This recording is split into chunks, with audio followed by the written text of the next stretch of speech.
Welcome to Redbeard Radio. I'm Brian Keith, and while we mostly talk about how to work better on this show, there is so much else to life. And you've heard a few interviews on here about how to have better connections with your family, your loved ones, your kids, and how to balance everything out. We have here today Cory Snyder, a friend who I got to host him and his wife on their 15th anniversaries. We went canoeing up there in Seattle. So much fun. And today, Cory, we're going to talk about how to date your spouse. Yes. And you just told me a story, man, about how you don't just do a date night once a week. You're not like casual. You actually do a date day. And I want to hear about how someone who runs a partnership program for a company has the time and actually creates the reality. And you guys have a bunch of kids in which you actually have a date day every week. Give us the goods. Yeah. So additional context, we have 5 children. We have been blessed with them. They're definitely the lights of our world, but that means that there's a lot of time pulled away from my wife and I, and, in different focuses. We have a daughter that is in company dance. She's in something like 20 hours of dance a week, which means she's taking her somewhere. I'm going somewhere with another one of the kids and so on and so forth. So to bring it around, right, to really start that weekend and really focus on us so we can kind of get refreshed as well. We've pretty much every Friday gone on date night. We're flexible with Friday or Saturday, depending on if something's going on with the kids. But every Friday, religiously, is our date night. We leave around 5 o'clock. We're usually out till about 10 o'clock. And that's not necessarily easy. Finding something to do is not necessarily easy. But we've made it a habit. And recently, so my youngest is 5, and she is now in full-time school. We're lucky enough to have the schools are open to where they're not in-person learning. And that's a whole nother story about how we dominated when there were 5 kids working from home with me working a full-time job and a new job. But basically, now that the kids are in full-time school, we made it an effort to say, hey, instead of me taking my lunch, I'm going to take my wife out to breakfast. I schedule it out on my calendar, block that hour out. And every Friday morning, I wanted to finish my first call from 7:30 to 8:30, from 8:30 to 9:30 is our time. And I take her to breakfast. And that's kind of just, again, our attempt at saying, this is our next step or our next evolution in life. We've had kids for the last 17 years. We've had them home for the last 17 years. This is the first time we haven't had anybody home. And now I'm working from home and the world's a little bit different. And so it gives us an opportunity to really just focus a little bit more on our relationship. Now, you said you do this religiously and you're a man of faith, yes? Yes. When a lot of people say they do something religiously, they're using it to connote this idea of doing something on a regular basis. But for you, it's actually a literal thing. When you say that, you mean as if it was when you go to church, like this is something you just do, right? Yeah, it's been something we've just made a focus out of. So partially it's the habitual part, right, where you've created a habit.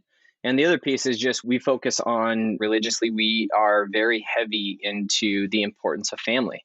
And I recognize that starts from the top, right?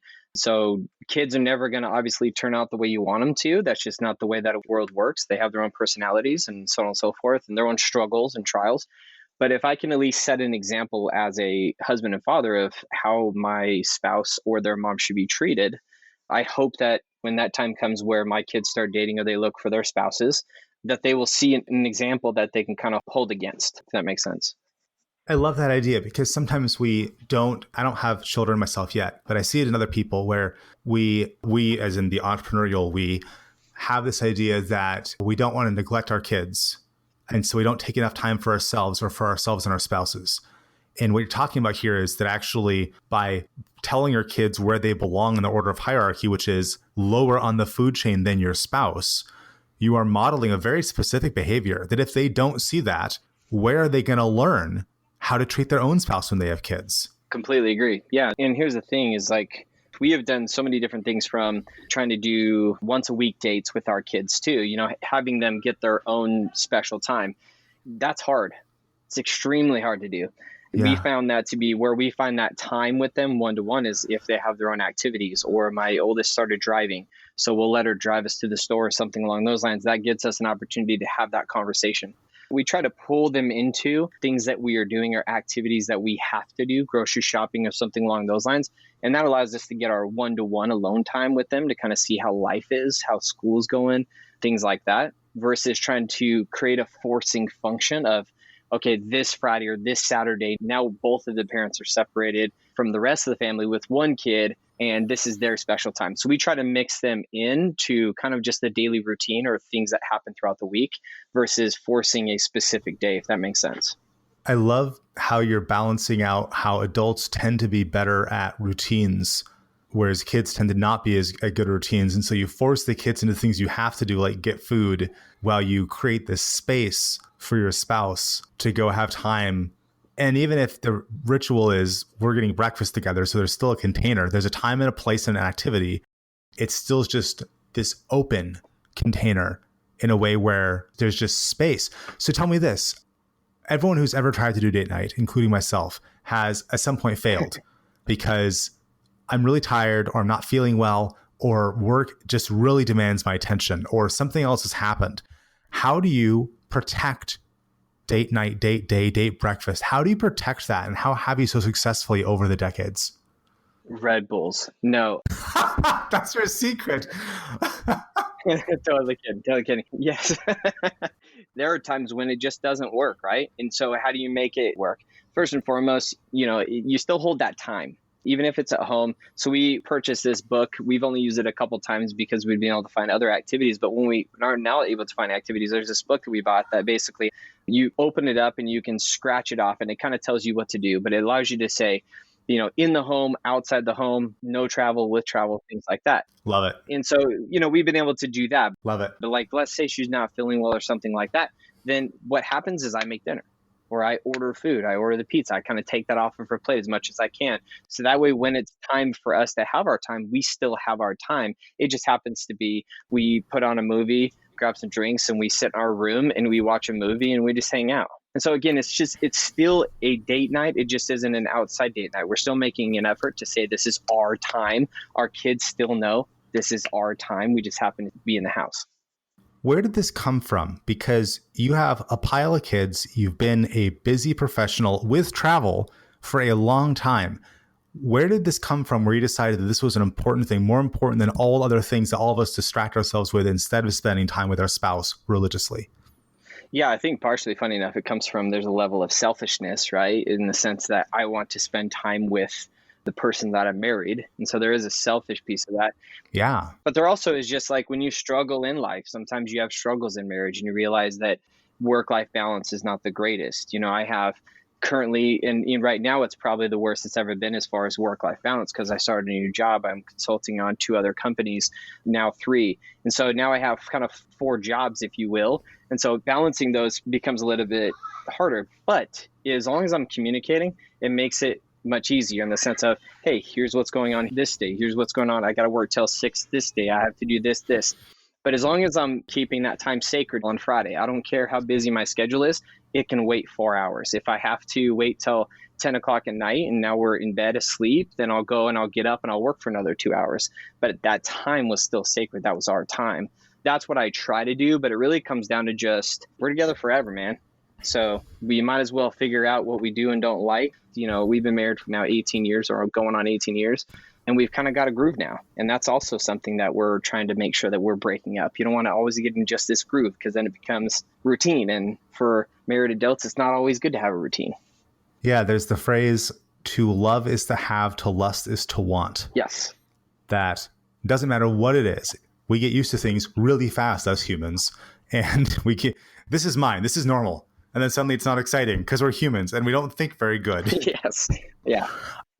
I love what you said about communication. I've heard that from a few of the people we've had similar conversations with, that Jeff Mass was talking about work-life balance and Carlos Hidalgo on Redbird Radio about communicating with their spouses as being the key thing. And I love what you just said about holding it sacred, and that even if you have to get up at 10 p.m. on a Friday after you're all relaxed and had a wonderful time just being with your wife, that even if you have to work at 10 p.m., that is preferable. You've decided that is a better solution than not being free until 6:01. Yes. That level of commitment, it reminds me, this is an odd segue maybe, I don't know. It reminds me of what Musashi said. Do you know who Musashi is? I don't. Famous Japanese sword fighter, the most famous one that there ever was. I think he wrote the Book of Five Rings, and I could be getting that wrong, but he said a number of amazing things. And one of them was that when you've been killed and you know you've been killed from a sword thrust, a true samurai will have the energy to make one final cut. That you have to have such a wicked will, such a powerful will, that even when you've been killed, you can still make one final slash because you're so committed to truth and to living your way. And another Musashi story is that the samurai was once hired to go kill a man, and he walked into the man he was hired to kill, and the man spit in his face. And the samurai walked away, didn't kill him, just walked away. And then later the day he came back and he killed the guy. And someone said, why didn't you just kill the guy? And the samurai said, well, I was angry and I don't kill out of anger. And this idea of, because his personal, and this is an assassin, but his personal code is, I do not kill because of anger. I just don't. Yeah. And so this level of complete dedication that you will get back up out of bed at 10 p.m. rather than be late by a minute for your wife. And you've sustained that through decades with 5 children. That just impresses the hell out of me. Yeah. I mean, I try to, so I work 6 to 3 because I match the Eastern time zone of the company I work for. Uh-huh. And at 3 o'clock, I pretty much 90% of the time I get up and I shut my computer. Even if there's things to do, I know that I'm going to go back and do it, but that's my kids get home at 3. I want to be there to welcome them home. It's amazing, those small things. Last night, my wife showed me a video of this, how being there matters. And it applies directly to this. And it just came to me. And it's this young boy that is at this school program, and he walks up, he's got his head down, he walks up onto the stage, and he's looking out in the crowd. All of a sudden, he makes eye contact with his parents or whoever it was that was in the crowd. And he lights up and he throws that Tiger Woods like fist pump in the air, where he's like super excited and pumped. And he's like, and all of a sudden, he is a completely different person. And it just is that impact of you being there. And I would say the other piece I would say is like, with my work schedule and how I balance things, the reason why that's possible is because of 2 things. One, there's alignment. My wife and I have created goals, and my job and her career goals all align to those goals. Everything drives to those goals. So me even shifting jobs during COVID and doing some of these things that were, I consider them calculated risks, but they weren't done alone. They were done with the conversation and in prayer with my wife. And we had those conversations, but they all are driving towards, how do we get to the end goal? And here is one route that we see and one opportunity that we're giving. And then on the flip side, she has utmost faith in me and the decisions and abilities that I have. She believes in me, which is massive, obviously. Yeah. I don't want to devalue the last thing you just said. It's really important. What you said earlier about at 3 p.m. your kids come home, what struck me is the level of commitment they see you and your wife have in terms of you creating time for her, regardless of whatever chaos is happening. It does not get to infect the order of date night and date day, that your kids see that modeled, right? And then they see it applied to them. So they know it's not just you doing that. It's not like a casual, oh, I only do this over here. It's showing them, here's who an adult should be, here's who a man should be, here's who a father should be, here's who a husband should be. Someone who has such a strong will that it does not matter what chaos is happening at work, that their dad's just there, period. Yeah, I agree. And I think tying back to when did this become a habit, or when did it kind of kick me in the face, I would say would be for the first, 8 years, I would say, of our marriage, we would go on vacations with our kids. And it was, 6-7 years ago, we were getting ready to go to Disneyland on vacation. And one of my kids said, hey, Dad, are you going to be working on vacation? I said, no. And she goes, and historically, I worked on vacation. I never stopped working. I wanted to move the family forward financially, right? Yeah. And she said, Dad, are you working on vacation? I said, I'm actually not. And she goes, good, because this is your vacation too. Ooh. And it was like the biggest kick in the teeth and the stab in the heart. And ever since then, I've made a commitment that like, I'm off. The only time that I do work is I get up early on my vacations at 6 a.m. I'll work for the first 2 hours till my kids get up. And then when my kids go to bed at 10 p.m., I'll work for another hour if there's any work that needs to be done. But as far as they're concerned, during that time of vacation, during that time of celebration, I'm theirs. That was a turning point for me. What you just said is you take the time, if you have to work, out of your time, your sleep time, instead of their time, which, well, in general, we would say you should not be sacrificing your sleep. That's unhealthy. In this particular case, you're saying my boundaries are so strong that work will not impede on my family's time with me, period. And I'll sleep less if I need to. That's okay. Correct. Because nothing is breaking that boundary. And that's just, I'm just impressed, Cory. I already like you, but I'm just impressed. It wasn't easy. That this will, and Well, I apparently I get to hear this story like, that's like a great idea. And you've taken, 20 years to figure this out. I bet this also correlates to how you take care of yourself. That if you are the kind of person based on your actions that you see, you take care of your wife like this, you take care of your kids like this. I bet that then it bleeds over into the rest of your life, where the way you take care of yourself and your greater community and your people at church, whatever, that it's hard to have that kind of consistency of commitment with your wife and your kids, but then to, be eating crappy food and never working out and letting your body go to crap, right? Yeah, I would agree. And I think that's probably the hardest part is that when you give so much, you would like to say, yes, I'm really good at that. I ride my Peloton every once in a while and I try not to eat crappy food. I've cut out all sodas outside of, sparkling waters. I love AHAs, that type of stuff. I really don't drink energy drinks anymore. Mm-hmm. I've cut a lot of that back for several different reasons. Great. But what's interesting is because you're giving so much of this energy, both mentally and physically, it can play an impact and a role into your own self-talk. And that is something I've struggled with specifically over the last couple of years with working remote is I am a people person. I am an extrovert. I like to understand where I stand with you and see your facial expressions when we talk. That becomes a struggle for me when I don't have that. And so I've had to really over the last 2 years work on my own self-talk.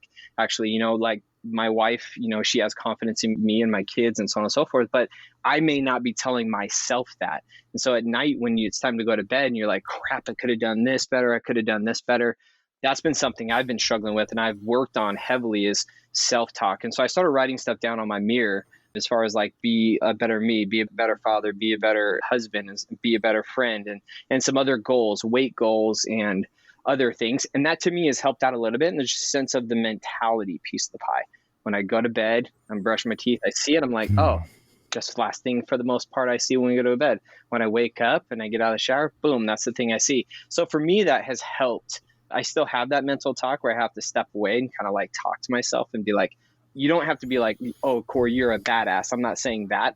What I'm saying is I may say, Cory, you're doing the right things. You know what you're doing. Just keep the path. They're happy with you. And when I don't feel that, then I'll reach out to my cohorts and I'm basically like, hey, got any feedback for me? Okay, cool, good. I just want to make sure. But anyway, that's kind of a different note as we transition from that. But yeah. Yeah, you remind me of what Mark LeBlanc says.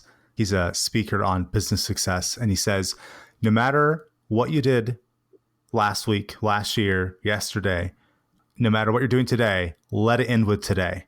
That if your target is 3 sales calls per week, it does not matter if you made 10 sales calls last week or 0 sales calls last week. That has no relevance to today, this week.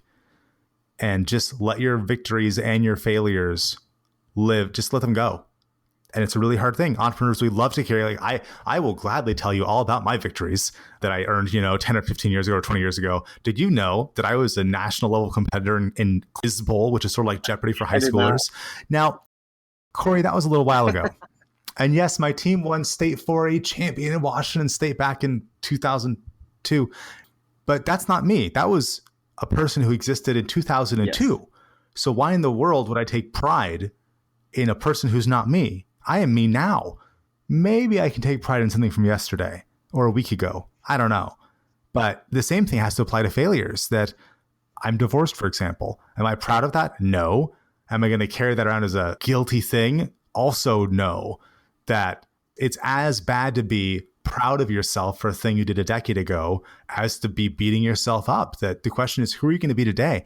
And coming back to how you do this date day thing and date night is that you consistently affirm every day when you turn off your computer at 3, it doesn't matter who you were yesterday, because today you're the person who's going to prioritize your kids. And on Fridays, it doesn't matter who you were yesterday, because today on Friday, this Friday, you will once again be the kind of husband who puts his wife first, and she's going to feel it. And the past, who you were a week or 10 years ago, doesn't matter so much, because you're choosing again and again. You're telling yourself, this is the person I am now. It doesn't matter who I was or who I will be. Today, I am this person. Exactly. And that's been powerful for us and also, a lot of people don't celebrate their own wins, especially when you're in that zone, right? You're kind of going through the process of you're hustling, you're making moves, you're doing all the things you need to do. And, it's helpful when you can find somebody that can help you celebrate your wins and recognize those wins. It's as simple as all of our kids were home during COVID. They did online learning. We have 5 kids.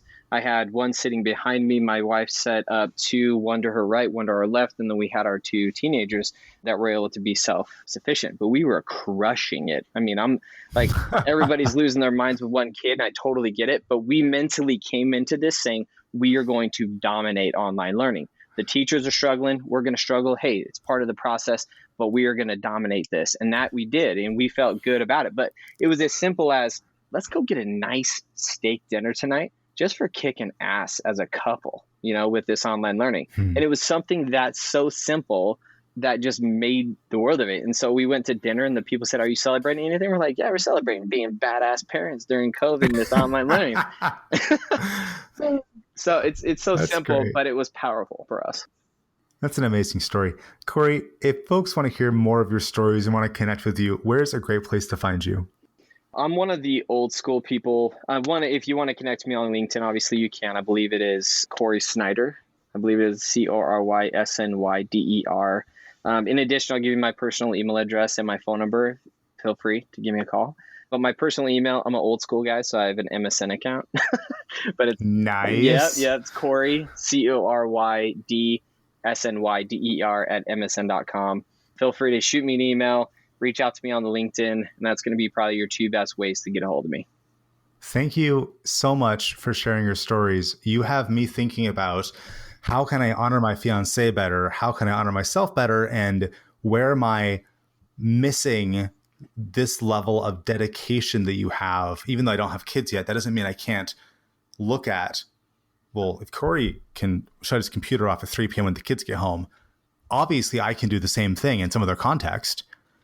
Well, why am I not then? What am I sacrificing that maybe I'm not thinking of sacrificing? Maybe I'm not aware of my lack of boundaries.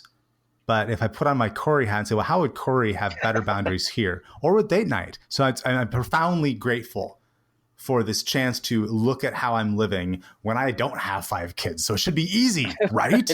I wish that was the case, but it's Let's pretend it is. Yes. Just tell me lies. Let's pretend it is. Thank you. It's going to be easy. Cory, thanks for being on the show. I truly appreciate you having me on.